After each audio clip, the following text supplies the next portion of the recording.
All right, this was C class number 3, and for solo jazz, we took up space. So it felt really wonderful. This is the feedback we got. It does feel good to move your body in big ways, take up space. Something you can practice at home.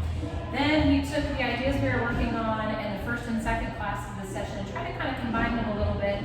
And here's what we did. So we did this 1, 2, triple, triple. Then we did 1, 2, 3, 4, 5, 6, 7, 8, 1. Now I'm off camera. Not yet, but almost. Let's try that again. Let's see if we can. If we start over here. Yes. 1, 2, 3, 4, 5, 6. 1, 2, 3, 5, 6, 7, 8. 1, 2, 3, 4, 5. It's hard not to go to the tempo right now. But we just kind of took those two ideas and blended them in. And I don't know that we need to say much more about that because we taught those two things in the last 2 videos. But just kind of taking some of these concepts and putting them together.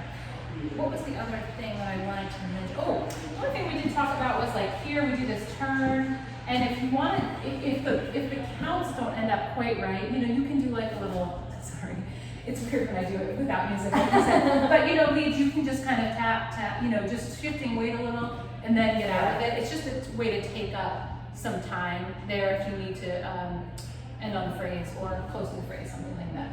Anything to add to that? Then we did a new idea, and we did it off of the sugar push. We're going to pick it up next week, but it was this pot of array idea. So here we have a regular old sugar push. Maybe I'm going to just talk about that for a moment just to prep us for class next week. You want to make sure the sugar push should have this feeling nice and relaxed of coming in. There's this nice squishy feeling, and then it's coming back out. So it's coming in, and there's a squish, and then it's coming back out. So from here, off of after the 1, 2 of the follow coming in, we're going to do 1, 2, and we just squat in this little pattern, right? And anytime that the follows are on their right foot, you can get out of it. That's okay, it's too slow. Let's actually show the power right, and we'll show that again. So let's do our normal positions.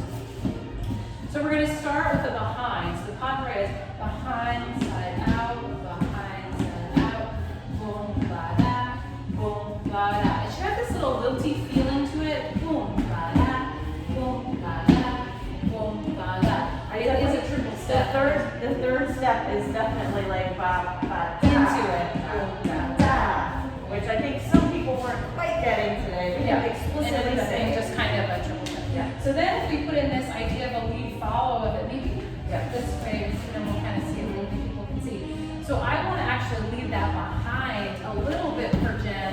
Boom, ba-da, boom, ba-da, boom, ba-da. So to slow that down one more time, I'm going to just, as I go behind, it's a little bit of an opposition thing, because once you're in the pattern, it actually feels really nice.